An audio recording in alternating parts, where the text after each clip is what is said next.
And we're back once again, only on Last Call. Last Call the Alcohol, only on the Last Call Podcast.com. And joining me here on location, this man here, well, he was breaking down the final UFC pay-per-view as of now, ever on ESPN. And after this, as he'll be moving to Paramount, he'll be taking his talents there and recapping, analyzing, breaking down fights. Before he does that, we're going to talk about this past UFC card and a lot more action. I give you the unapologetic, the informed, and the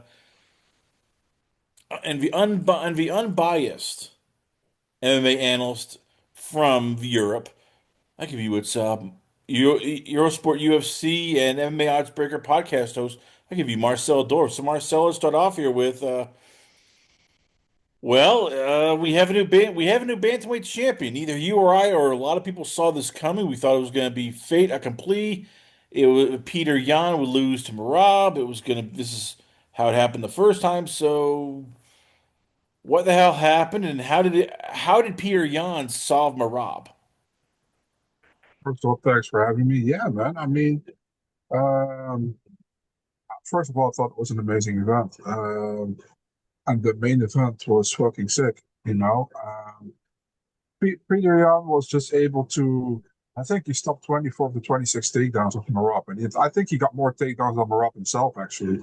You know, he just looked really good. His takedown defense was on point. I think his cardio was good, could match Marab.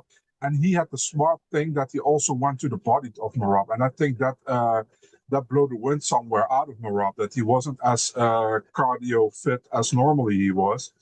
And I think he had a perfect game plan, you know. The thing was, Merab looked like a little bit dominant with the grappling early on, or with the cage grinding on. But I felt like Jan did more damage, you know. So um, he fought well, man. He fought really good. He fought the fight he has to fight. And I said to a couple of friends of mine, like, listen, if this Pyotr Yan shows up against Umar Nurmagomedov, I also think he wins. You know, this is the Pyotr Yan we wanted to see. This is the Pyotr Yan we've been missing for some time. You know, and this is the Pyotr Yan who can be a champion for some time in the UFC for real, man. This was an amazing performance. I don't see anybody else do this to Merab. You know, so. Yeah, I mean, whole credits to Jan. And you know, I've always been in Piotr Jan fan. I didn't saw him winning this fight, and he did. So amazing stuff, you know. So I guess the big question here is, can Merab, counter? Because I'm guessing there will be a rematch because Merab is one of has now sort of bought some goodwill with UFC and Dana White. So what does he do to counter this? Because this will be a trilogy now, Merab versus Yan. What does Merab have to just change his game plan, just make some tweaks? Like what does he do to I guess change things in a rematch? Yeah, it's a difficult question because, like, I mean, if you asked me this before this fight, I know what to do, what he should do. But after this fight, I felt like Piotr Jan had an answer to almost everything Merab threw at him. So he has to find some way, somewhere, some way to get an advantage over Jan. That will be difficult, definitely, if Jan is able to stop his takedowns, you know. Because if you look at the striking, Marab became better as his career go on in the striking, but he cannot match Piotr Jan with the striking and with the level of quickness and the crispness what he has in his punches. So it will be super tough. He needs to grapple against Jan to win, you know, pretty much. You know, I mean, can he catch him? Yeah, for sure. Did he land some good punches? Absolutely, you know.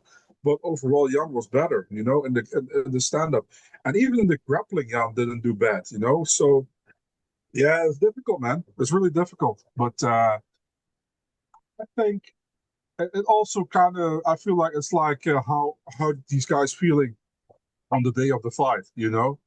And but this is that was high level stuff last night, man. I loved it from start to finish.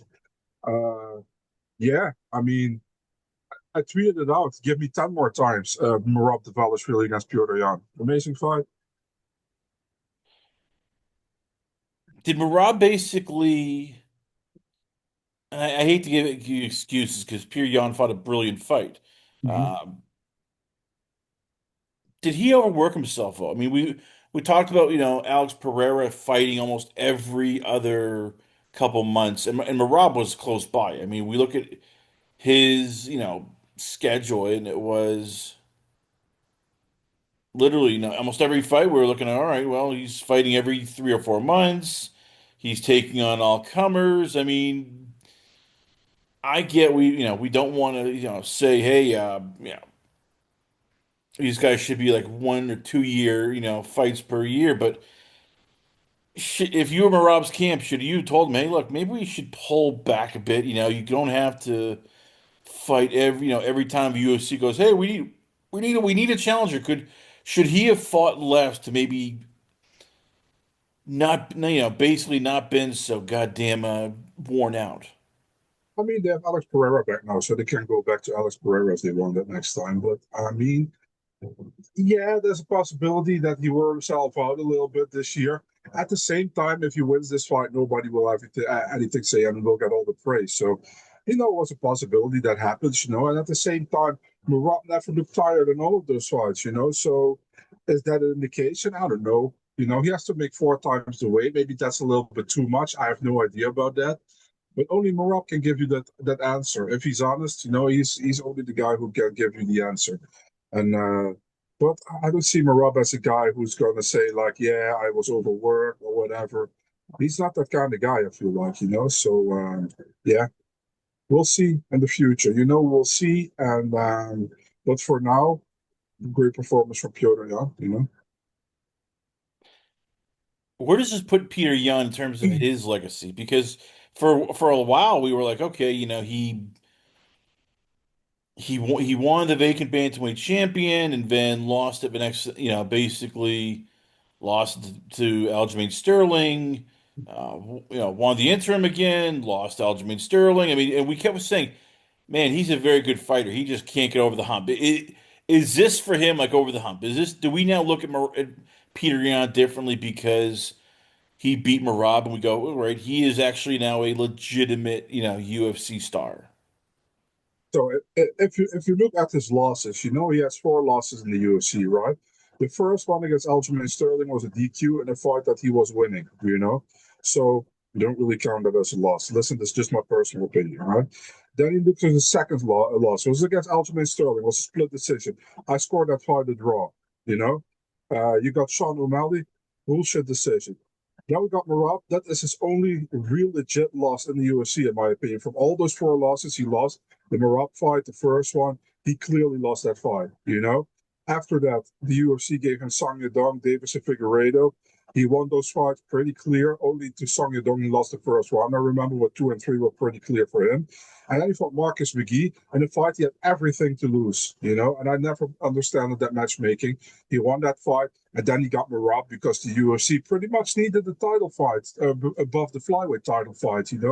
And now in hindsight, I'm happy they did it because that would have been an absolute anticlimactic fight, the flyweight title fight. So it's good that they did this fight. And it was Merab, it was Yan, it was the rematch. A lot of people expected the same thing as the first time, but we saw Petr Yan evolved. And Merab, I still think he's amazing, but yeah, I mean, you can lose sometimes, and it was still a very competitive fight, but he lost the fight. On your question coming back of Petr Yan being a star, I think for the hardcore fans, he's always been a star, to be honest. I think for a lot of people who started to watch how do you say that, to watch MMA maybe in 2021, 2022, they maybe thought like Jan is not that great, because he got those losses. But if you look, I always go for context, that, Chris. I always look for context. And if you look at those losses, in my opinion, the one Sterling fight he should have won, the DQ one. The other one was super close. Could have gone either way, scored on the draw. Sean O'Malley fight, complete garbage decision.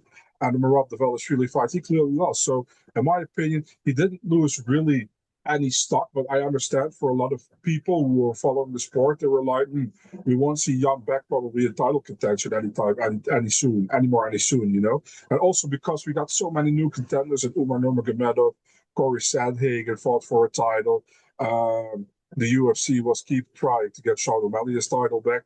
So, I mean, well, a lot of people didn't think about Jan anymore. And to be honest, I also didn't think that he would get his belt back if he fought Merab again. But he did it, and all credits to him, man. I enjoyed it. Not particularly because Jan won, because like I said, I like Merab as well. But I just enjoyed the fight. I think the fight was great. It was high level. Two of the best guys against each other. I mean, yeah, great final pay-per-view for the UFC in 2025. So how does Usman Nurmagomedov match up with Yan? Let's say Dana's in one of his moods and he decides, no, Merab, you're not getting the immediate title shot. It's going to be Merab. Sorry, it's going to be Petr Yan versus Usman Nurmagomedov. Is Petr Yeah, Yan a bad matchup for Usman, considering that he can stop wrestling, as we saw again what he did with Merab. He has a gas tank, and unlike Merab, he hits like a truck. I mean, listen, we saw Umar fight so many times now in the UFC, and I think that sometimes he has some cardio issues. At the same time, he showed in his last couple of fights it's not really the issue anymore. He looked great against Sandhagen. Against Merab, listen. It looks like you have cardio issues all the time against Merab because he has that great pace. Um, but yeah, he lost to Merab. Then and what was his most recent fight from Umar? Again, help me out. I forgot. Mario Like Bautista. all his Bautista. recent fights, yeah, Was he's won Bautista? by Sorry. yeah. Yeah, but I mean the Bautista fight. It was a competitive fight, but he clearly won the fight, in my opinion. Now he's fighting Davison Figueiredo, right? On the first card of the new year. Listen, if he wins against Davison, I wouldn't put it past the UFC to give him the title shot. I wouldn't be surprised at all if they do that. I think Merab earned his way to get an immediate rematch, in my opinion. But I wouldn't be surprised. And Umar, listen, if this Petr Yan shows up against Umar also not going to win against Petr Yan. Because Petr Yan showed he can go 5 rounds, he can go hard. His striking is better than Umar's, in my opinion. And I also think, listen, maybe Umar controls him for the first 2 rounds, maybe. But I think Jan will be able to get some strikes and probably maybe can even turn it around. So I think for Umar, it's not a great matchup to be honest. So, and like I said, man, I think Jan really showed off his skills last night, and man, I, listen, I'm not shocked by it, but I was surprised by it. How he did it, and I think all credits go to Petr Yan, man. Well, if Petr Yan deserves a lot of credit for winning this fight, Joshua Van versus Alejandro Pantoja, I look, congratulations. Joshua Van is the champion. So whenever you ever beat the champ, you deserve it. But this he didn't win by knockout. He didn't win by decision. Didn't cause him to submit. He basically threw Pantoja to the ground. Pantoja stuck his arm out to break the fall and broke his arm in a very freaking sick and horrible accident. This sucks. I mean, I can't sugarcoat it here. This hurts everybody. Hurts Pantoja for losing his title. Hurts Van because everybody thinks he's sort of a fraud champion. He really didn't do anything. And it hurts the UFC because it's supposed to be a great fight. And basically, because of a freak, it turned out to be just a real, unfortunate incident instead. Yeah, How would you describe this whole debacle? bro, it just fucking sucks overall. And not that I don't want to see Joshua Van as a champion or whatever. But it seems so unfair what happened pretty much. And the thing is, like, Pantoja was on an amazing run. And I mean, if it's a one-time champion, and losing in the first title defense, nobody would bet an eye probably. But this was a long-reigning champion who did very well. Um, this just horrible. Listen, to Van, I give him all credits, because he did an amazing job for what he done in the short amount of time he's in the UFC, getting to the top and getting the title. But I don't think, listen, he can't do anything about it. But I don't think you want to win the title that way. You know what I mean? It's like you won it, you have the title, but yeah, I mean, 95% of the world won't see you as the actual champion. And I saw Van's interview afterwards. Like he said, yeah, the haters. I was like, dude, there are no haters, dude. I mean, it's just like people hate to see it happen like that, you know. And it's not that somebody that people hate you. He also said Pantoja can get an immediate rematch when he's okay. So I think that's respectful, you know. And the weird thing was, it looked like Pantoja's elbow broke, but actually apparently his shoulder went out of the socket or something. So really odd. He will get a checkup tomorrow, I think. But yeah, it looked horrible, and just a super anticlimactic way of winning a belt. You know, I felt like, and the thing is, like, I hope for Van they do a rematch soon, and not just for Pantoja, but also for Van, because listen, imagine they don't do a rematch. People, and I think Van don't mind, but I think a lot of people will say he's not the actual champ, and that sucks for him. He worked hard for where he is today, you know. So I also kind of feel for him, but at the same time, I kind of feel the same way as a lot of these people, you know, were saying like Pantoja got injured, but to lose a title like that, how long was it? 28 seconds. It's crazy, man. I mean, yeah, what can you say? I mean, I mean, could it's this just be ruled a no contest? I mean, I get the commissions never do that, but could they've just said, look, this wasn't, caused by a punch, a kick. It was basically a guy fell down, so we're ruling a no contest. We'll run this uh, back. so the problem with that one is, listen, if you ask me, I would love to see that, you know, because I don't think, and there's also no hit on Van, but you shouldn't win a title this way, you know. But at the same time, then they have to change the rules, because in the rules, it's like if somebody gets injured in the fight, you lose by TKO to the other fighter, unless something illegal has happened. Then it's a DQ, obviously, but then it's a TKO for the other fighter. So then they have to change the rules pretty much, you know. So it's just overall horrible, man. It's legit horrible, and yeah, I mean, it's also difficult for Van how to react to it. Listen, a lot of people are saying like he should have been like celebrating on the cage. I kind of feel the same way. At the same time, he's a young dude, you know. He's in the moment.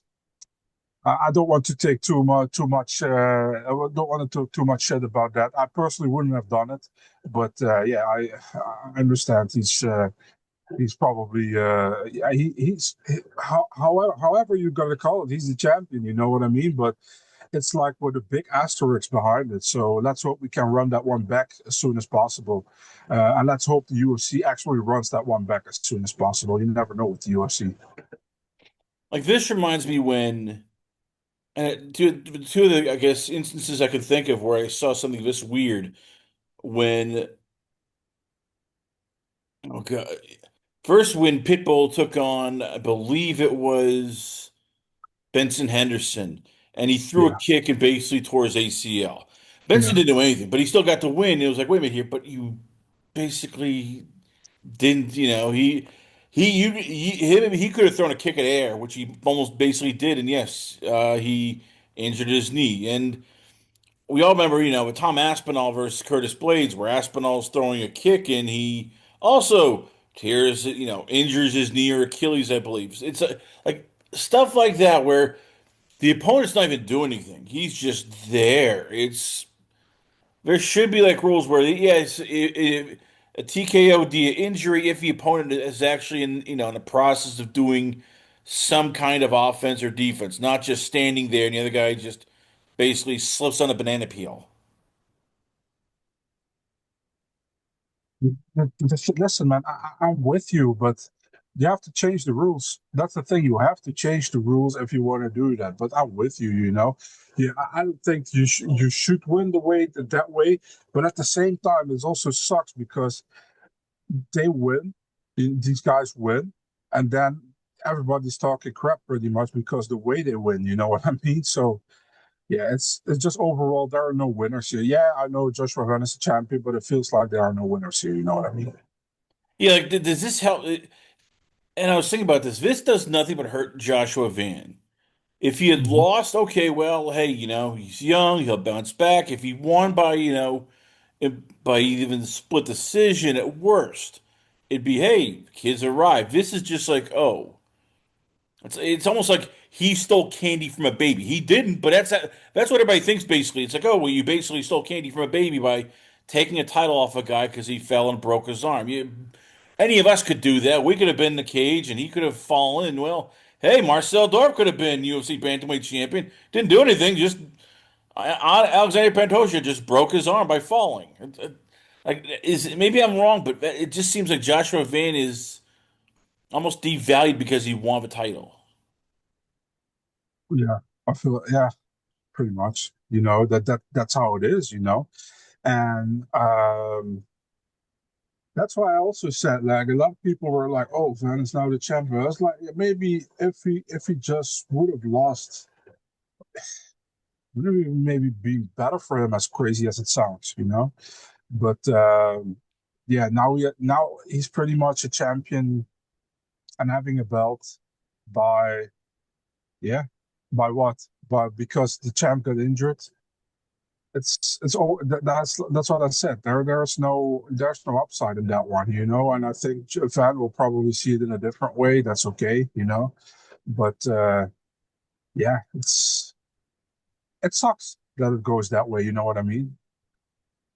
Well, let's go to somebody who actually had a great performance. Now everybody's talking, and dare I say, maybe he might take on Joshua Van for the flyweight championship. That is uh, Tatsuro Taira defeating Brandon Moreno for the first time ever by TKO punches. Some people say it's controversial. Others, like myself, are gonna say, no, that's a pretty damn good win here. He looked like a badass. What was your take? Was it a bit premature? Was it right? And if it's right, how impressive is it that he was able to do what nobody else could do, and that is stop Brandon Moreno? Maybe it was a little bit premature, but I didn't really mind it, to be honest. I think it was almost. Well, I felt like I was almost over. You know what I mean? So, um, I do good, man, Tyra. Even when in that weird ass first round where it was like in a triangle for Moreno for almost 4 minutes. Nothing really happened, but I felt like the moment he's how do you say that, he gets out of the triangle. I favor him, because I was like, Tyra can, if Tyra can do it, if somebody can finish Moreno, it's Tyra. I felt like, because I'm really high on Tatsura Tyra. So, yeah, and he did. It sucks for Moreno. Definitely now Joshua Van is the champion. And if Moreno would have won, he might have getting another shot. And now we got Tyra. We got two Asians. We got Van and Tyra. I mean, I think that's an interesting fight. I wouldn't put it away from the UFC to put Horiguchi in the mix as well. So, but yeah, great performance from Tyra, man. What can you say? I mean, his biggest win in his career so far. So, and he's still a young guy. So let's say Pantoja can't fight for a while because we have no idea how bad the shoulder injury is. Was there ligament damage? We'll find out later on in the coming, days. So who gets first crack? Is it Tyra, who a lot of people argue, hey, he should be undefeated? There's people who argue that he won that Brandon Royval fight. It was that close. And hey, finishing Brandon Moreno, a former champion, carries a lot of weight. Or does Horiguchi get it just because he's been this near legendary guy where he's gone everywhere, won titles everywhere, including the UFC, got screwed because Dana was anti flyweight at the time. I mean, if you were in charge and you have instead of Dana, it's Marcel Dorff running the UFC, who gets next crack at Van? Tyra or Horiguchi? Yeah, that's a great question. I would personally say Pantoja, but Pantoja's out for now. So, um, yeah, it's Tyra or Horiguchi probably. It depends. I think, listen, Dana was talking about Japan. I think Horiguchi is much more popular for now in Japan than Tyra. Tyra is still an upcoming guy, but he's good. Horiguchi is an established guy who fought for a title before in the UFC and who has belts in Rise and Bellator. So he's much more well known, I feel, in Japan. And I wouldn't be surprised if the UFC does Horiguchi, but at the same time, Tyra was next to Dana during the fight, during the co-main event. Tyra got Dana talked about Tyra against Van in a possible fight. So I think Tyra might be the front runner for that fight. But hey, listen, if the UFC is going to do more research and they know how popular Horiguchi is in Japan, don't put it past them to do the Horiguchi fight. You know what I mean? So, and that's also an interesting fight, if they do that one. So, I would be cool either way. Where does Brandon Moreno go?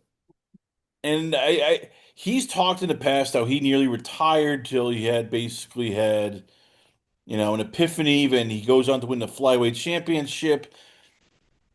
Could he retire? I mean, it's not like he's not good enough. He still is. I'm not saying he's old, but for a guy who is, often sort of battled, and I don't want to say mental health, but depression. He's a guy who's gone through, the ringer. He demands a lot out of himself. Could this be one of those times where we see a guy step away because he looks and goes, I don't want to do this if I'm not great, if I'm not, fighting the best. I don't want to be just a gatekeeper. Yeah, it's for sure it's possible. You just have to look at the perspective in the division for him. It also depends. Like, do you still want to be like the guy who runs for a title, or are you also okay with not running for a title anymore, but just fighting the up and coming guys and trying to get back in title contention? Maybe. And I don't know where that how Brandon thinks about that. You know what I mean? So that's really interesting in this one. I still think he has it in him to roll with the top for sure. But it's getting difficult, because now he has a loss to Tyra, he has more losses to Pantoja, So he has lost to Roy Val. So he has losses against a lot of top guys in the division, So it's difficult to get to another title shot. He definitely needs to win two or three more right now, and against top contention. So yeah, we can see who we can fight next. I think maybe we should let him fight Manel Kape if Manel Kape is able to win against Brandon Royval. And also, if Brandon Royval wins, that fight was super close in Mexico a couple of years ago, where Royval won by split decision. Maybe they can run that one back.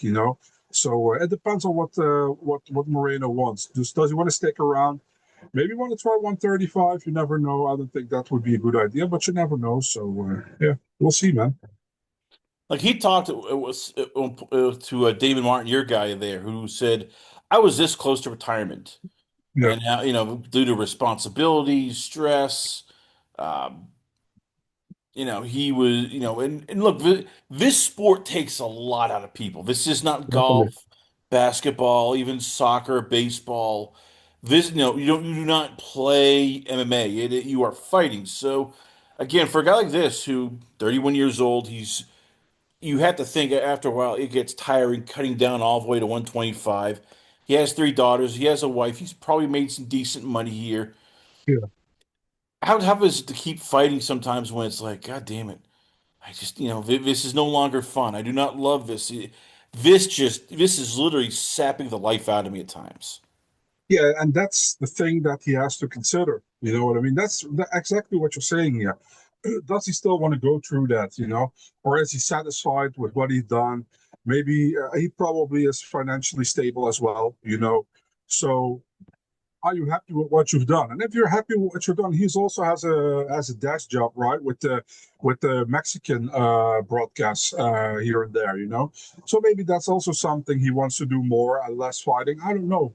It's crazy that the guy he's actually still pretty young.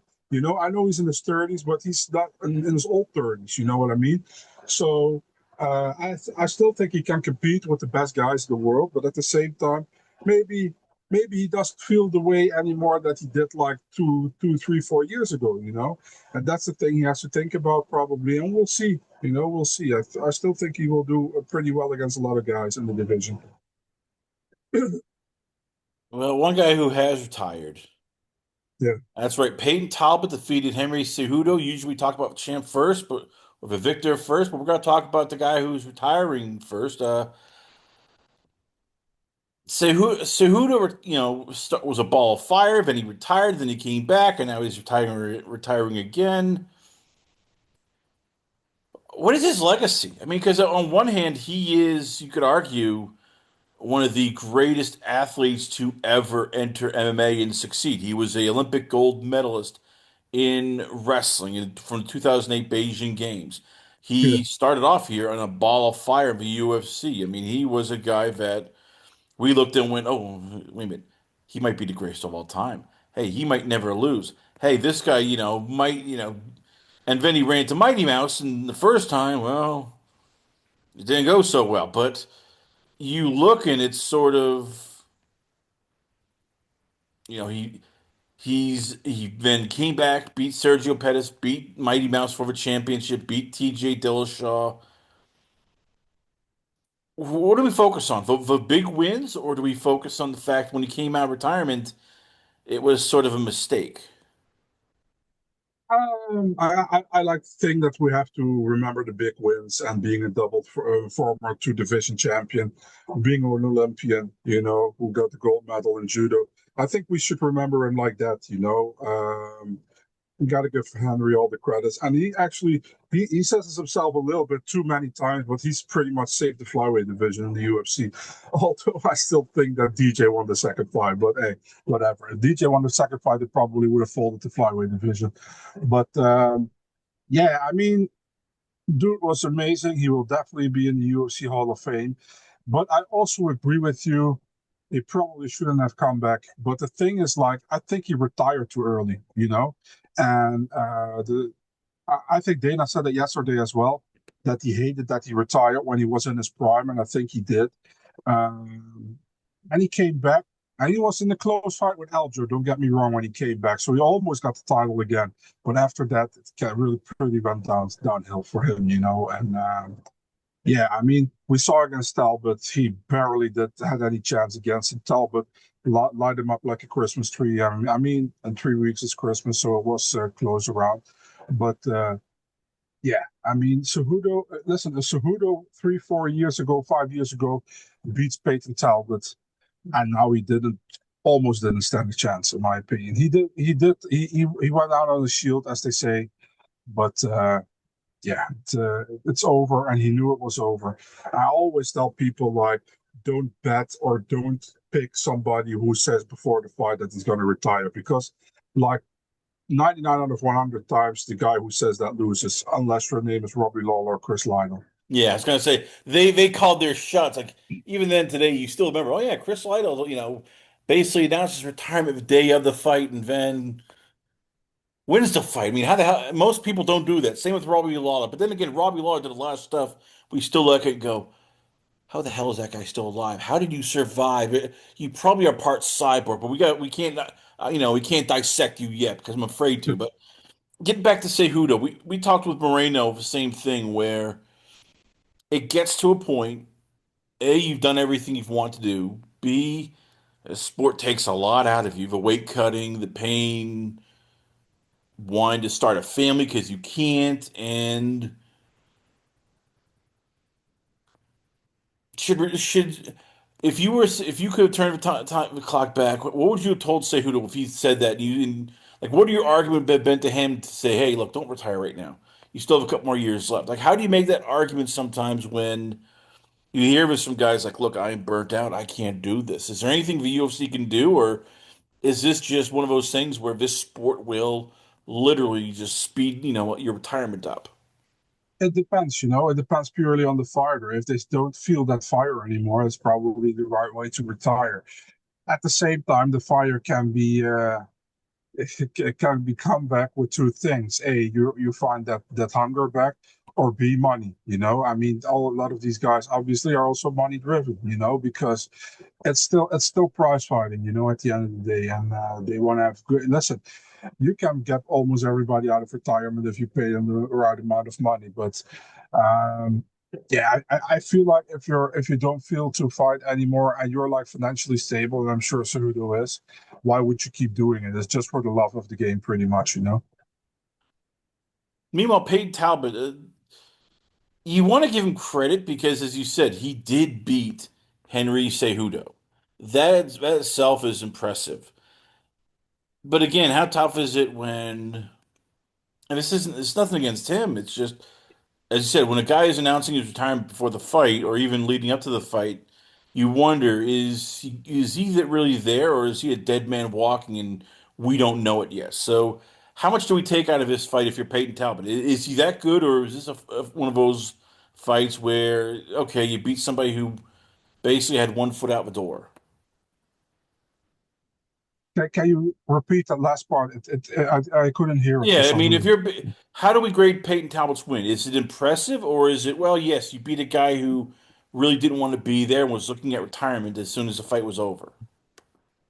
If he beat him like it was like a 50-50 fight and he just got by, then it wasn't impressive. But the way he beat him, I think it was impressive, you know? So Peter looked really good. He looked crisp on the feet. I felt like I even took it down twice, you know? I mean, um, yeah, we can say Henry might be past his prime, but still, he looked good, Peter Talbot. Cannot take that away from him. So I think it was just a good performance by Peyton, you know? So, if you're the UFC, what do you do with Peyton Talbot next? Because he is another guy who his only loss was a decision loss to Rony Becerra. So at the time we thought, okay, too much, too soon. And he's bounced back with wins over Felipe Lima and Henry Cejudo. So is he ready for a top 15 guy? Maybe top 20? Like, where do you put Talbot after this? He will be in the top 10 or top 15 because he beat Cejudo. I think Cejudo was number 10. So he will get in the ranking. So yes, he gets a rank guy next time. I think he got that asked on the presser as well. Somebody asked him like, do you still want to slow build up or do you want to fight in the rankings? And Peyton was like, yeah, I just beat a guy who was in the rank, so I probably get into the ranking, so I don't have much of a choice, right? So he gets a rank guy next. Man, you can make so many fights for him. You know, his bantamweight, he hasn't fought any guy in the top 15 yet, besides Henry. Uh, you can match him up with pretty much anybody in the top 15, in the bottom of the top 15, I think.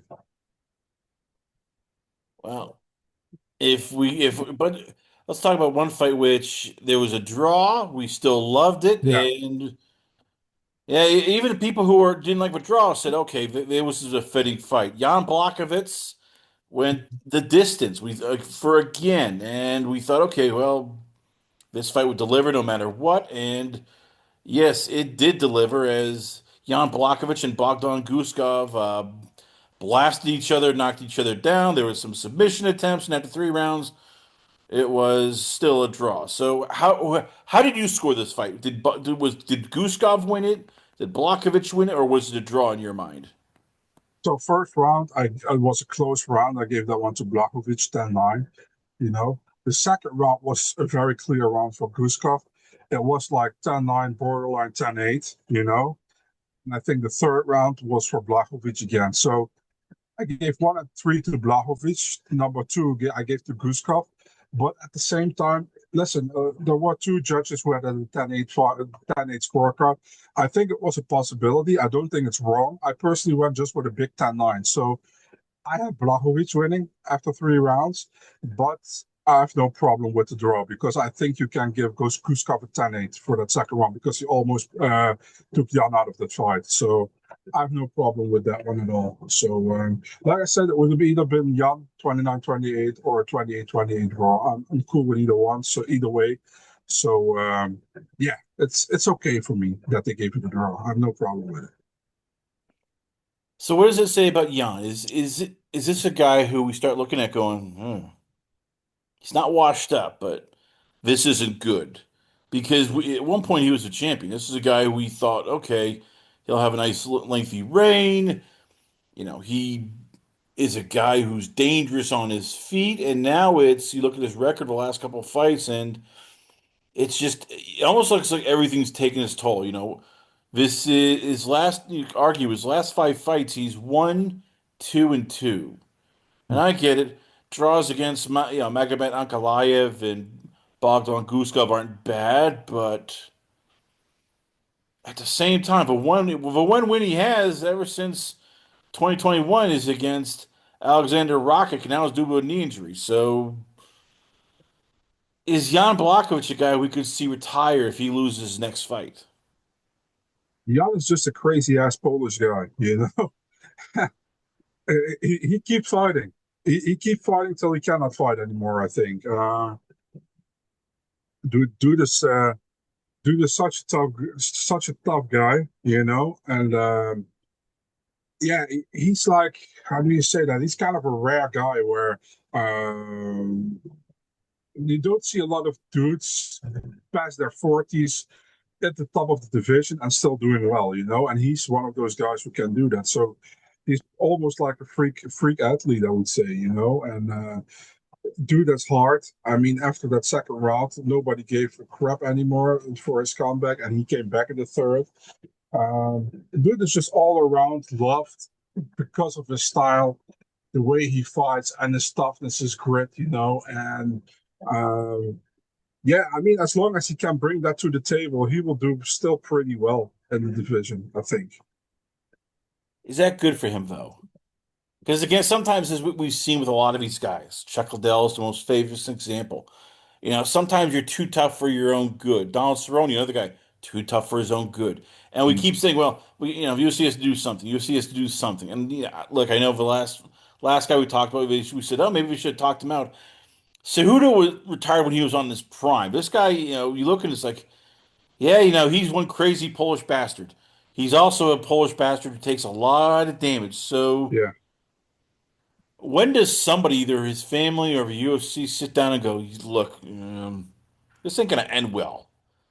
Maybe it's time we transition you out. Hey, we could always use another broadcaster. We can have you in there instead of Daniel Cormier. We'll ship Daniel Cormier to WWE. He can do all his hot takes over there.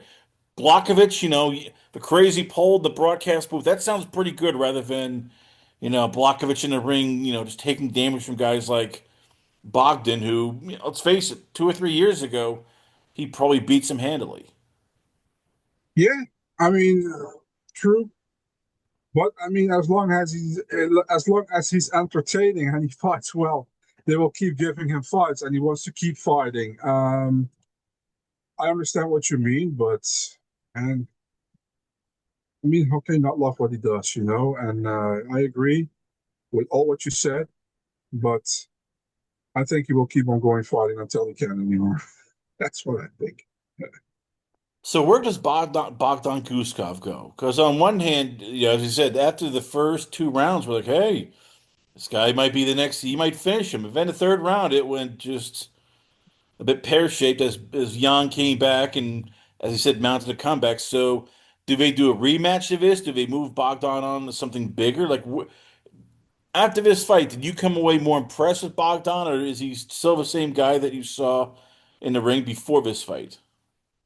Listen, man, I picked Blachowicz to win before the fight, so I wasn't really.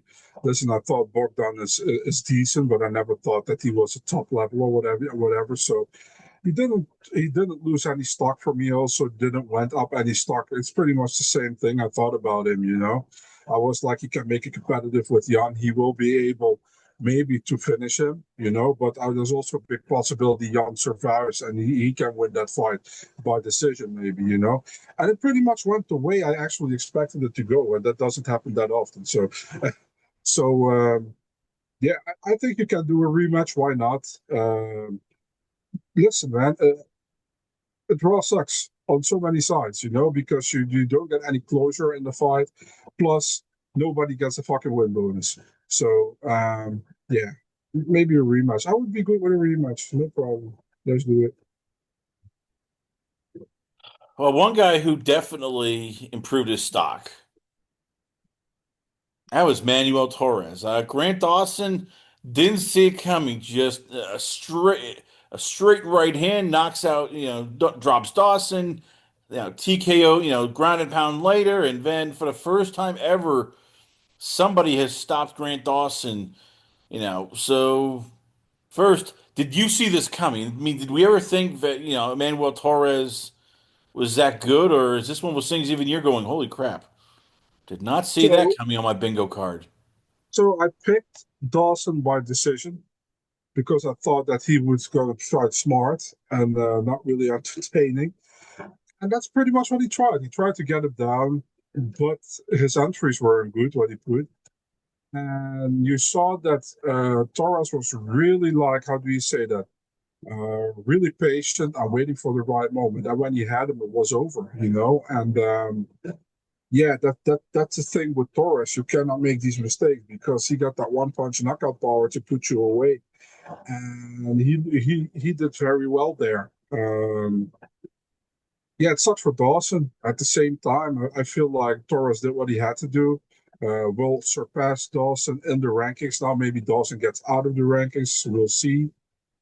Um, yeah. I thought that it's either be Dawson by decision, or we're gonna see or we're gonna see what's his name again, Torres by finish. And the second thing happened. So yeah, I wasn't that surprised. But yeah, it sucks for Dawson, man, because I don't feel like the UFC is really behind him because of his fighting style being pretty, no disrespect, but pretty boring, you know. So yeah, I'd be surprised if he gets another big fight. But yeah, it's a painful loss for him, you know. It's a painful loss. So let's start off Grant Dawson. Where does he go? Is he one of those guys we always just give it like a surprise? Holy crap, he got cut. Because, and look, this isn't because he's not good. He's very good. He is the bane of most MMA fans. He is a decision-based, grappler. Yeah. You've seen these guys before. They put people to sleep.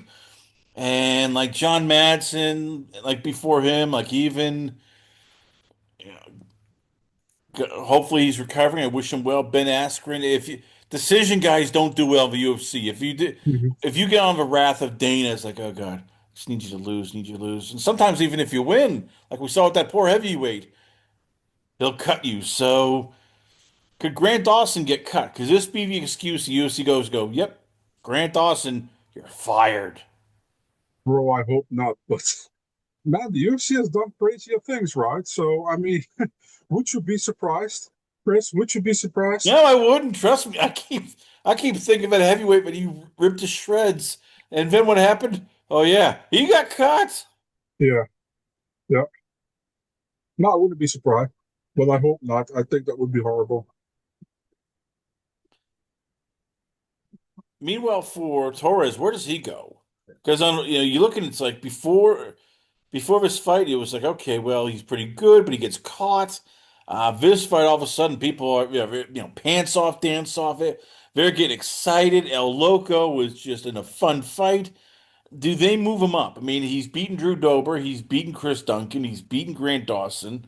Yes, he lost to Ignacio Bahamondes by first round knockout, but because of a Dawson fight, do they give him a favorable top 15 matchup?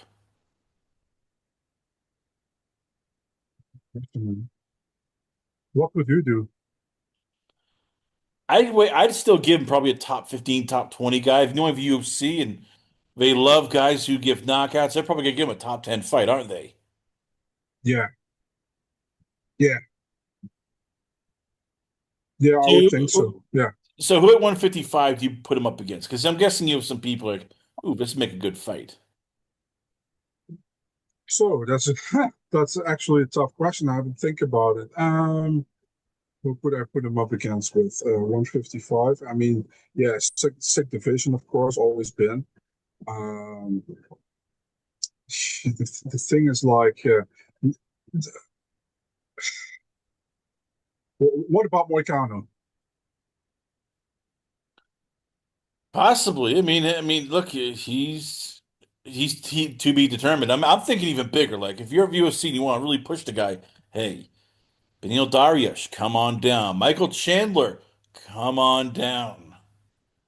The thing is, I think Michael Chandler still expects to fight Conor, so uh, Yeah, probably you not. know, I am in a guy who expects to date Sydney Sweeney. That just means they're in La La Land, delusional land.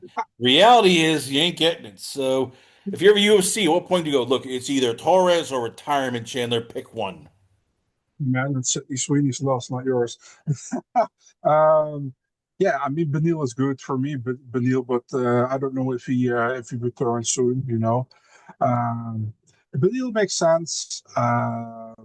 Michael Chandler makes sense to me as well. Uh, yeah, I think Michael Chandler makes sense, but I don't think he accepts the fight. If you want to go even higher, you can do Gamrot since Gamrot lost his last fight. But Gamrot is a grappler, so that would be interesting to see if he can stop that. You know, So you're thinking too logically. Never do that, Marcel. We talked about now, this. Fun fights. You I'm a want logic a guy, dude. grappler. We're gonna get to this later on here. But goddamn, if you're ever UFC, like, wait a minute. This guy knocks people out. We want to see more knockouts. We don't want to see more decisions. Decisions people don't like. Knockouts. So as I said, Chandler, Dariush, maybe Moicano. Maybe just so that people get off our backs. We'll throw him in there with, you know what?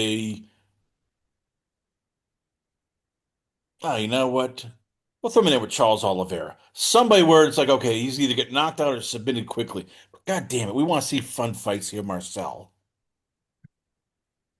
I think it's a little bit too high right now. But listen, if they make it, you won't hear me complain at all. But Charles Oliveira is fighting Max Holloway next, so you know. Well, one thing we can complain about, that was the refereeing for the Macy Barber versus Natalia Silva fight. Um, God damn, it was horrible. I guess, up kicks are now legal as long as they don't look like they hurt too much. According to the referee, illegal elbows. I mean, at this point, at one point, I'm looking at poor Macy Barber like she might get hit with, like the wooden stool because the referee is just like, all right, screw this. I'm not gonna call anything. Marcel, what the hell happened? And should Mark Smith just get fired? Like Dana brings him up somewhere into a back alley, fires him, beats him up, and just throws him out of a state. Yeah, I'm not the biggest Mark Smith fan, but at the same time, we also had Chris Toyoni on the card, which is a much bigger idiot. But you know, he should have taken a point, man, from Carini Silva. That was an illegal upkick, and it was a blatant illegal upkick to the chin of Macy Barber. He should have taken a point. He didn't do it. I think Macy Barber tried to sell it a little bit too much. Too much, like she was super dazed, and I felt like I don't know because did you see that when Carini kicked her in the chin? She immediately looked at the referee like, "Hey, what's going on here?" And if you're really dazed, you don't do that. You know what I mean? So, but she was in her right. It was an illegal kick, and the referee should have taken a point, which she didn't. Fight continued. She still won the fight. So, yeah, good for her. Um, but yeah, it was like a weird situation, and also that. It was just weird that Mark Smith didn't take a point, in my opinion. So let's start with Macy Barber. She looked good. She actually made weight. Could this be the turning point where all of a sudden now we see her, dare I say, we're going to try this again? I know there's people who are like, don't do it. Don't do it, Chris. Don't do it, UFC. Don't even you do it, Marcel, but we're going to go there. Macy Barber versus Aaron Blanchfield or Macy Barber versus Manon Fiorot next. Do we risk it? I mean, she looked like she was actually healthy. She made weight. She didn't, get seizures. Are we ready for this? But I do it, but I don't see her winning against either girl. So, but I mean, I have no problem with it. She got like a great winning streak, and if she's healthy, yeah, let her fight, and I'm good with it, dude. I have no problem with it at all if they make these fights, and but I don't think it will go pretty well for her because she beat Carini Silva, but she struggled here and there with Carini as well, And Carini Silva showed in the last couple of fights that she isn't tough competition at the moment, She started pretty well in the UFC, but against Ariane da Silva, she already looked kind of like not really amazing. Then she lost to Viviane Araújo. And then last time she looked decent against Barbosa, but overall, I think Karina Silva is a decent fighter, but she's not the top level fighter, at least not yet, And I think Barbara showed that she can match against these girls. But I think if they go like a little bit in quality higher, I think Barbara will heavily struggle in the division. So what would you do if you're the UFC? I mean, as you said, we have high hopes for Macy Barber, so we don't want to run her into a buzzsaw, but we don't want to also just stagnate her. So what would you do? What would Marcel Dorff do if you were basically in charge of her next fight? Who would you give her? We'll give her somebody above her, no problem with it at all, But you just don't make it a main event. You just put it on the main card of a fight night, or you put it on the prelim of a numbered card, one of the two, and then it's no problem if something happens, But I would do something like that. I have no name for you. That you can make so many fights for her in that division. Well, We're gonna recap the rest of the undercard. First, let's start off here with my favorite fight. I love you, Marcel, so I say this with love. Screw your goddamn flyweights, your grappling, your bantamweights, your small guys, your positions and all that. Just give me two big men with ham hocks in a rock'em sock'em brouhaha kind of fight. That's all the MMA fans want. That's all we love. That's why I am dedicating the probably the fight of a year. Ibu Baranowski versus Ibu Aslan. It was not for the faint of heart. This was just like a, dare I say, a deep dish pizza with, you know, fries, a large beer. It was not healthy. We don't care. People loved it. Marcel, I'm in love. I'm in love with Ibu Baranowski. This was just to me a great fight. I know you're gonna go and say, no, Chris, it was just two guys getting into a drunken slobber knocker. So talk me out of here, because right now, to me, this was the star fight of the entire card. Man, I laughed my fucking ass off during that fight. It was so crazy. I enjoyed it as well, don't get me wrong. Uh, it was a very enjoyable fight to watch. It was like no defense, guys went after each other. And Ivo just showed that he had a better chin because he got tagged as well by Aslan, but was able to take those shots, and Aslan wasn't able to take those shots. Uh, yeah, it was a crazy fight for as long as it took. And yeah, I enjoyed it. I think these guys deserve to get an extra thing, a bonus or something. Um, Crazy fucking fight, dudes. I mean, there were four crazy fights on this card, in my opinion, who could be fight of the year. And this was definitely one of the fights which can be competed for round of the year.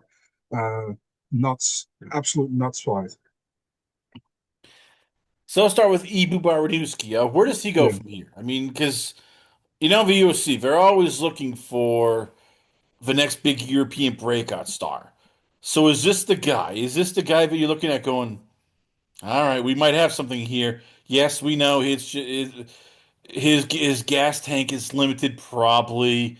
Yes, defense is sort of non-existent, but could you see the UFC really get behind this guy and going, yes, God damn it, this is our Of next course, guy. of This course is they're what we gonna want try. Alex Pereira to be. Of course they're gonna try to hype him up like they do with Atiba Gucci are doing in middleweight. But yeah, it depends on who they give next. The thing is, like, I'm also hearing that he's a pretty good ground game, but he hasn't used it at all. So uh, we'll see. We'll see. I think you can match him up with pretty much anybody. He hasn't fought anybody in the UFC besides Aslan. So um, yeah, they will probably slow build him. They're gonna do the same thing as what they're doing with Ateba Gutierrez, pretty much. I mean, I'm looking at that fight again. He's taking everything in the kitchen sink, and all of a Hmm. sudden, just one big right hand drops Aslan. All of a sudden, you're just like, "Holy crap! What the hell happened?" This, as I said, this is fun, Marcel. This is what I want. None of your flyweights, none of your grappling. I know you. You're probably like, "No, no, this was just ugly." You're probably, as I said, you're that guy who probably pushes those gluten-free brownies and wants, everybody to wear like their helmets on their bicycles. No, no, no. I want danger. I want excitement. I want more Ibu Barnowski here. This is what UFC needs more. I know you're going to say no, but we need more Ibu Barnowski, Ibu Aslan fights. Brother, if this is a standard for 205 fights, unranked 205 fights, I'm all for it. But it's not the standard. That's the thing. Normally after after 2 minutes, it's complete slop. But this was fun. Listen, if these are the fights we are getting on the prelims against the newer guys who are trying to get higher in the division, I'm all for it. But the thing is, like, a lot of these guys don't fight this way. And that's why I prefer the lower weight classes. But hey, I give all the credit to this. This was an amazing fight. I enjoyed it. And like I said, I laughed my fucking ass off during the fight because it was that crazy.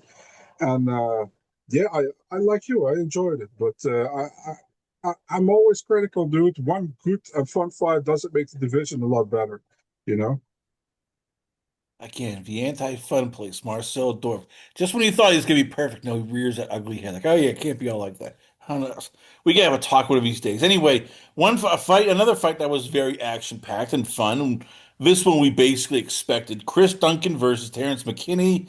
Um, What can I say? McKinney started off hot, then quickly Duncan rocked him, got me submit anaconda choke submission, and next thing you know, that was all said and done in 2 minutes and 30 seconds. Once again, this is another fight where you felt like I need to have a cigarette. It was just the action was intense. I was enjoying it. Then we're done, and yet I still have. It was almost way too much here. Is it possible for either Duncan or McKinney to be in a boring fight? No, man, I had like four fucking fight of the nights. I had Merab Yan, I had Cejudo Talbot, I had McKinney against Duncan, and I had Baranowski against Aslan, man. But this fight was nuts as well, you know. You felt like you knew this was pretty much going to happen. The terror was going to throw the kitchen sink at him, you know. And Duncan was able to put through, you know. And I think the fight should have been stopped by Goddard earlier when Duncan was unloading on Terrence McKinney because McKinney was done at that moment. And Duncan was like, okay, fuck it, then I'm going for anaconda choke and choke him out, you know. And then Goddard had to stop it. Man, also another banger, man. That was another great fight on this card. And that was a fight as advertised. I tweeted as well. This is as advertised, you know. McKinney coming forward, trying to take his head off, and Duncan being able to stay in the fight and come back later. It's pretty much as I expected it. I thought that maybe Duncan would either win later by decision or get a finish later. And if he didn't win, then McKinney probably won in the first 2 minutes. So it actually went how I expected. Great fucking fight, man. Man, what can I say, man? This was just amazing to watch, and yeah, such a joy. These guys are such a joy to watch. Definitely McKinney with his 100% finish record. It's been like finish or being finished, you know. And Duncan always comes to scrap. Great dude as well. Both are really great dudes, by the way. Both McKinney and Duncan. So yeah, glad to see them go out and put fight their asses off. You know. Is Terrence McKinney the new Donald Cerrone? I mean, because we look at every fight, it ends with glorious violence, whether it's on the winning side or whether it's on the losing side. And it's so far in his UFC career, he has been more the winning side. He's won more fights than he's lost, but every fight, whether it's Drew Dober, whether it's Nazim Sadikov, whether it's Damir Hadzovic, or even Chris Duncan, it's action packed. Maybe it goes past the second round. We're not sure, but usually, as I said, every fight we're like, holy crap, we need more Terrence McKinney. I know this isn't good for his health, but is this the guy that the UFC will go, as long as you have a pulse, we will hire you. We don't care. We just want you in there because, God damn it, you bring the fun. Yeah, pretty much. You know, I think so. The thing with listen, I understand you're trying to make that resemblance with Cowboy. The thing is, Cowboy was able to go 3 or sometimes 5 rounds and beat also top contenders as well, and that's not what I've seen McKinney doing so far. You know, so that's difficult to say that he's like Cowboy, but the fighting style, yeah, he's exciting. You know, he's super exciting. He's must-watch TV pretty much. You know, and it's actually crazy that he never got a UFC performance or fight of the night bonus in his career. That's nuts, you know. This guy always delivers, either in losing or in winning. Doesn't matter. Yeah, great fighter. Love to watch him. And listen, you know, if there is McKinney fighting on the card, it's always going to be entertainment. Meanwhile, Chris Duncan, Mm. again, this is a guy who, ever since he's gotten to the UFC, he's mostly won. They've all been good. They've all been, worthy fights. In fact, right now his record is 7-1. The one loss was a submission loss to Manuel Torres, who we talked about earlier. All of a sudden, his stock has gone up. He's on a four-fight win streak. So, who do you give Chris Duncan next? I mean, I was thinking about this here. Chris Duncan versus Jim Miller. Is that worthy of it? The young gun versus the old line. Is that a fight where you look and go, all right, that makes sense. Duncan's not a huge puncher, but he has some pop, and let's see how he does against a guy who will try to drag him into deep water and can starve off submissions. I would personally go with Chris Duncan against Bahamondes. That's the fight I would do. You got Bahamondes, who's number 15 in the rankings, just lost to Rafael Fiziev. Um, I think Duncan deserves a ranked opponent by now. So I'm going Chris Duncan, Bahamondes. I like that fight. Make that a co-main event of a fight night. That's the one I want to see. That's pretty good. I cannot argue against that. So overall, I'm looking, as I said, the rest of the card, you saw a very tactical yet dominant performance by Faraz Saeem in the preliminary card, TKO elbows and punches. We've talked in the past how Faraz Saeem is a guy who, if he puts together, man, he could be dangerous. It's starting to look like he's doing that. You look at his last couple of fights, and ever since the McKinney fight, he's fought smarter sometimes, being more measured. Last three fights now against Nazim Sadikov, Mike Davis, Matt Frivola, we've seen him just take over. So, is this the evolution? Is this where the Faraz Saheem that we expected when he came into the UFC and went, yeah, this guy's going to be a player? Yeah, it's crazy, man. At a certain moment, he was cut, and they hired him back like a couple of months later because they went to Paris and they needed French fighters. And since then, he has won fucking everything. So, yeah, he's been looking great, man. I thought personally that the fight with Sadikov would have been a little bit more close. I picked Ziam before the fight, but I thought it would have been a little bit more close. But Ziam was just a better fighter, and he got the finish as well. Yeah, he's also a guy who might get a top 15 shot next, and I think he deserves it as well. So, yeah, there are a lot of guys who are knocking on the top 15, and yeah, it was great. The funny thing is actually that he hasn't lost to Terrence McKinney, but that was in his first run in the UFC, right? Jalen Turner came back from retirement, took on Edson Barboza, and Mm-hmm. knocked him out in the first round, 224. He looked more invigorated. Also, I think Edison Barboza is a guy who we talked about. Like, oh my God, this might be the end of it here. Is that what do we make of this fight? Is this Turner is back and he looks better, or is this where like the final nail in the Barboza coffin where we go, man, we loved him when he was in there, but it might be time for the UFC to go, yeah, where are we gonna retire you so you don't get hurt really bad? Yeah, kind of both. I feel like Turner looked really good in his comeback. Although he barely was out like 8 months or something. When he came back. For Barbosa, listen, I love Barbosa. He's been amazing, but Barbosa like this, I don't need to see him fight again, to be honest. Um, doesn't look like he's going to get anywhere better, and that makes sense. Guy is a lot older as well now. But yeah, no. Listen, I will never want to say like this guy shouldn't fight anymore or whatever. But with Barbosa, I pretty much have the feeling like it's maybe better if you retire because yeah, I don't want to see this guy get hurt. Everybody loves Edson Barbosa, and yeah, it might be time to retire. I think.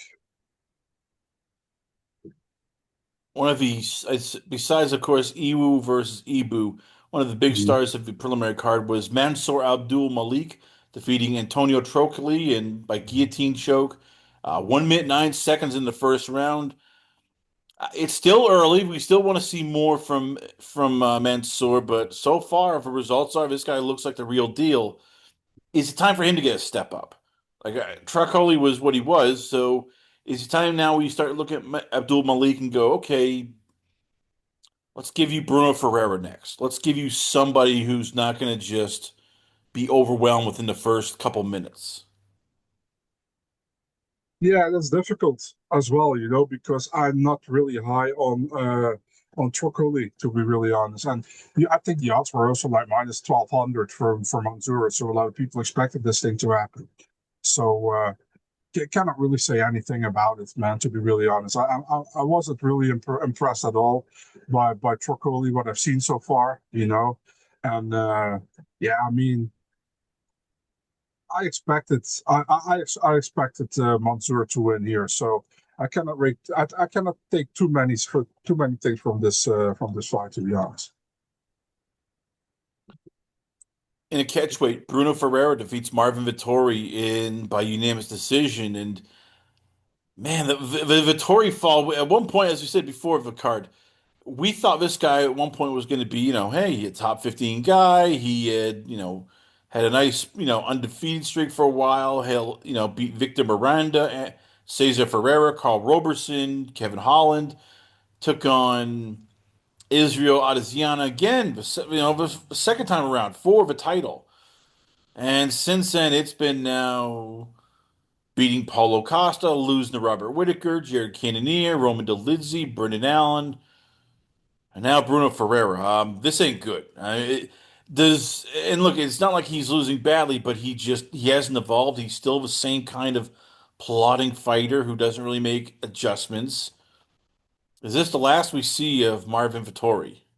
Would have surprised me, to be honest, because like he hasn't reviewed for some time. I know he had that fight of the night last time with Brandon Allen, but overall, I think he's. I don't feel like he's getting better. You know what I mean? So I would be surprised if the UFC is like, yeah, we're not going to be like giving you a new contract. Although he's still ranked, I know, but yeah, I wouldn't be surprised. And to be really honest, it would suck for Marvin, but let's be honest, when is the last time he really impressed in the octagon? I can't even remember anymore. For Bruno Ferreira, where do you put him? I mean, does he get something better, or is it just basically, well, you fought a guy who is about as average out? Like, did It's either it's guy about impress you at all? no, it's about like it was a close fight. Bruno Ferreira just got by, and this is pretty much his level, I think. And Marvin Vittori is on the decline pretty much. So I don't have listen. Bruno Ferreira could win, but don't have too many high hopes. Plus, he was 4 pounds too heavy in this fight as well. That leads me to the last undercard fight. Uh, the legend Marion Santos won by knockout, very quick knockout against Muhammad Naimov in 21 seconds into the third round. Yes, he got the knockout. Congratulations. You were overweight for this fight, and poor Naimov had to move up in weight. So, how do we score this? Because you've heard my stance. I think if a guy doesn't make weight, he should have lost that fight right on the scale. Like, all right, no, you forfeit. You couldn't make the contract weight. None of this. Well, we'll give you a pound allowance for 20%. Well, because it's not doing anything here. Guys will just go, all right, well, hey, we'll pay for 20% and we'll just get the money back and when we win this fight, then get another fight. So how much do you take out of, Santos's win? And should we get, is are we get to the point where the UFC should just go, screw this. If you can't make weight, you're off the card, you've lost, we'll give it a forfeit. I would do a point deduction for every pound you lose, and how do you say that? If you are 3 pounds too heavy, you can only win by a finish. That's what I would do. If it But goes that's to still going to decision, help you with this lose. fight because they're going, all right, well, I was over by a couple pounds, so I probably won't win a decision. I'll still win the fight by finish. And look what happened. Won the fight by finish. So, Yeah, but again, I mean, this other guy trained as well, and he probably wants to fight. And he isn't his right. If the UFC asks him, "Do you want to take the fight?" He can say, "No, I don't want to take the fight." So oh there's yeah, now the going to UFC and take the the fight. UFC is very understanding when you say, yeah, I really don't want to take the fight. No, no. No, they're They not look at you understanding. as I if know, but you have a choice. they look at that guy the same way you probably look at a greasy hamburger with disdain and disgust. Like, how dare you, sir, turn down a fight? No, there Maybe, should be forfeits only. It gets it out of the way. If UFC can then just say, hey, we don't have to pay a guy money. Woohoo! We saved money here. maybe bigger fines. Maybe bigger fines. You know, bigger fines.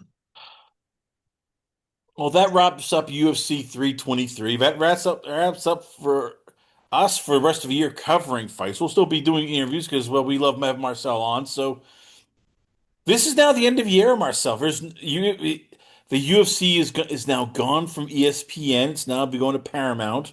So you've had One a more. chance to be a part of this and cover fights and analyze fights for the UFC. At the end of this, was the UFC a good partner for the ESPN and vice versa, or is this one of those things where it's a nice breakup? It's like, all right, well, it's not us, it's you. Like, was this an ill-fated pair from the beginning? was okay, man. A little bit too many events, in my opinion. I think they should have. The thing is, like, they got so many fighters on the roster, also fighters who shouldn't be on the roster. Um, they do too many events. I think we'll keep doing too many events at Paramount as well. I mean, in my opinion, we'll see what's going to happen. They still have one event left next week. That's really the last one, the fight night. But yeah, we'll see, man. What can I say? I think, like, if you look at the last couple of years, I think the product of the UFC had pretty much been more popular, but at the same time, I think the quality in some fights, yeah, you still see a lot of quality, but a lot of these, like these prelims, man, definitely these Apex cards, man, those are a bored a lot of times, man. The opening prelims, because these guys are afraid to lose, so they fight not to lose, so they can remain in the UFC. You know what I mean? Because they're afraid of getting cut. Um, I think in the perfect world, the UFC has 3 events a month max, and not 4 or sometimes even 5. That would be perfect world. 12 pay-per-views, 12 for fight nights, and maybe that's no, let's say 12 pay-per-views, 18 fight nights, and 6 Apex cards. Let's put it that way. That would be perfect. Speaking of that Apex card, and I was hoping that where we forget, but December 13th, it's UFC Fight Night, Royval versus Manel Cape. We also got on the same card Kennedy Nchuko versus Marcus Buchecha, who lost his debut and is failing up. Um, we also have Neil Magny taking on the debuting Yaroslav Amosov. We've got Giga Chikazade versus Kevin Vajelos, Amanda Lemos versus Jillian Robertson, and I'd say another fight which people should be interested in is Joe Anderson Brito versus Milsic Bagdasaryan. Overall, Marcel, is this a good card? And how much does it bother you that a flyweight fight, which is with two contenders, is sharing the same card with in a main card with two heavyweights who both are coming off losses? I don't mind this fight at all. I think it's a good booking. Royval, good fighter. And he came off a loss against Josh Van, which was a close fight. I have no problem with it. And Kaap actually won against Asu Amabayev last time. So it's a good fight, man. This fight was actually planned for March this year. Didn't happen because Royval got injured. Not a reboot. It's all good for me, man. It's a good fight. Just like I also like Shikatse Vacheckos. Vacheckos gets his chance again in the rankings. Very big prospect out of Argentina. Shikatse a little bit on the older side, but still like a tough veteran. Melky Costa Charrier is a fun fight, I think. And Zechiku against Buchacha can be a good fight, but also can absolutely suck. It depends how it goes. Brito Bagdasaryan, the one you say, is also a good fight. And of course, I'm really interested in Amosov's debut against Magny. It's weird that's a prelim, by the way. I expected that to be on the main card. So, yeah, interesting. Finally, what should we expect from Yaroslav Amosov? He was at one point, a dominant champion Bellator, dropped it to Jackson, and then he became a free agent. Now he takes on Neil Magny. Is this a good right off the bat matchup for him, or is this the UFC once again throwing a Bellator guy into the Sharks cage? Yeah, this is pretty much like let's see how you stand against one of the more established guys in the UFC. So, um, yeah, let's see how he does. I don't know yet what we can expect from him. We'll see. Well, we'll be back next week with more action with this guy. But once again, we always love having him on the show because, God damn it, well, he brings the heat and is not afraid to ruffle feathers. I give you from the MMA Oddsbreaker podcast, Eurosport UFC, and his own podcasts. I give you Marcel Dorff. So, Marcel, once again, where can fans check you out at? Where is the Twitter, Instagram, YouTube channel, Rumble channel, any other threads you're on? Where can fans check out your work? Big Marcel 24, Twitter, Instagram, Eurosport website, mixed martial arts section, the Dutch part, obviously, for the articles, MMA Oddsbreaker channel, preview and recap of every UFC card with Adam Martin, which will be on Sunday this week. So today. And what else do I have? I think that's it. Thanks for helping me, Chris. As always, always a pleasure talking to you. And yeah, man. I mean, I would say enjoy the rest of the weekend and talk soon. Marcel Dorff, ladies and gentlemen, once again, always on a pleasure to have you on the show. We come back. We got a lot more going on here, only on it's Last Call. Last Call with the Alcohol, only on the Last Call podcast.com.